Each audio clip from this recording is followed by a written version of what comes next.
महाविकास आघाडी सरकारच्या काळात चर्चेचा विषय ठरलेल्या दिशा सालियन मृत्यू प्रकरणात आता नवीन ट्विस्ट आलाय। दिशा सालियनचे वडील सतीश सालियन यांनी मुंबई उच्च न्यायालयात एक याचिका दाखल केली आहे। या याचिकेत त्यांनी दिशा सालियन प्रकरणाचा पुन्हा नव्याने तपास करण्याची मागणी केली आहे। दिशावर सामूहिक अत्याचार करून तिची हत्या करण्यात आल्याचा दावा याचिकेत करण्यात आलाय। या याचिकेत आदित्य ठाकरे, सूरज पानसोळी, दिनो मोर्या आणि मुंबई पोलिसांच्या तपासाबाबत गंभीर आरोप करण्यात आलेत। काय आहे हे संपूर्ण प्रकरण जाणून घेऊया या व्हिडिओच्या माध्यमातून। नमस्कार, मी ऋतुजा, वन इंडिया मराठीमध्ये आपल्या सर्वांचं स्वागत।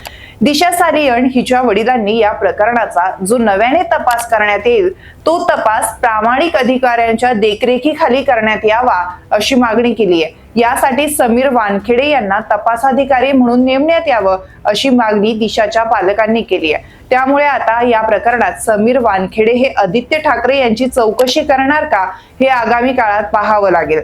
समीर वानखेडे हे नार्कोटिक्स ब्युरो कंट्रोल विभागाचे मुंबईतील प्रमुख होते। त्यांच्या कार्यकाळात कार्डिलिया क्रूजवर छापा टाकण्यात आला होता। या क्रूजवर त्या दिवशी रेव पार्टी झाली होती। त्यावेळी समीर वानखेडे यांनी अभिनेता शाहरुख खानचा मुलगा आर्यन खान याला अटक केली होती। या प्रकरणात आर्यन खान याला अनेक दिवस तुरुंगात राहावं लागलं होतं। नंतर समीर वानखेडे याच्यावर गंभीर आरोप झाले होते आणि त्याची बदली करण्यात आली होती। मात्र आता हेच समीर वानखेडे दिशा सालियन प्रकरणात तपास करण्याची शक्यता आहे। दिशा सालियनच्या वडिलांनी आपल्या याचिकेत काही महत्त्वाचे मुद्दे मांडले आहेत। दिशा सालियन आणि सुशांत सिंह राजपूत आत्महत्या प्रकरणी आदित्य ठाकरेंना ताब्यात घेऊन चौकशीची मागणी या याचिकेत करण्यात आली आहे। तर 8 जून 2020 रोजी दिशा, आदित्य ठाकरे, राहुल कणाल, सूरज पानसोळी, सचिन वाझे, एकता कपूर यांचे मोबाईल लोकेशन तपासले जावे, कारण त्या रात्री हे सगळे 100 मीटरच्या परिसरात एकत्रच होते।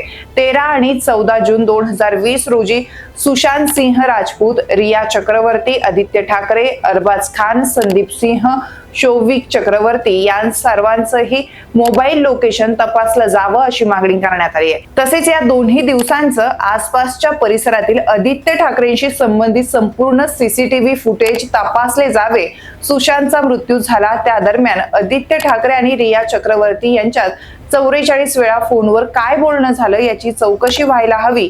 दिशाच्या इमारतीच्या रजिस्टर मधील 8 जूनचं पान कोणी फाडलं हे तपासायला हवं।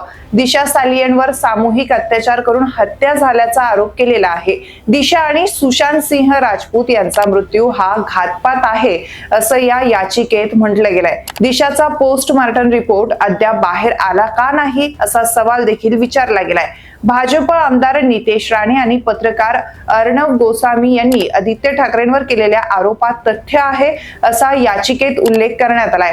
सुशांत सिंह राजपूत याचा मृत्यू झाला तेव्हा इमारती बाहेर एका मंत्र्याची गाडी होती। काही लोक त्यांच्या घरी गेले होते। त्यांच्यात आणि सुशांत सिंग मध्ये बाचाबाची झाली।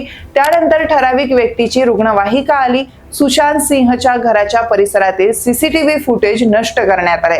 या सर्व प्रकाराचा तपास व्हावा आणि हा तपास प्रामाणिक पोलीस अधिकारी समीर वानखेडे यांनीच करावा अशी मागणी दिशांच्या वडिलांनी न्यायालयात केली आहे। दिशा सालियन प्रकरणावरून नितेश राणेंनी नेहमीच आदित्य ठाकरेंवर गंभीर आरोप केलेत।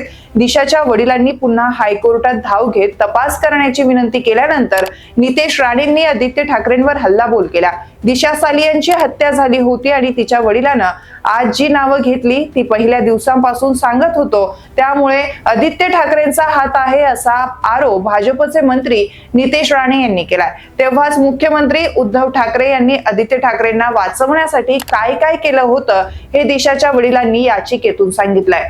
त्यावेळी आमच्यावर खोटेपणाचा आरोप करणारे आता काय करणार असा प्रश्नही नितेश राणे यांनी उपस्थित केलाय। मित्रांनो, तुम्हाला या प्रकरणाबद्दल काय वाटतं? आदित्य ठाकरेंची कारवाई करायला हवी का? तुम्हाला काय वाटतं या संदर्भात कमेंट करायला विसरू नका। व्हिडिओ आवडला असेल तर व्हिडिओला लाईक करा आणि वन इंडिया मराठीच्या YouTube चॅनलला सबस्क्राईब करायला विसरू नका।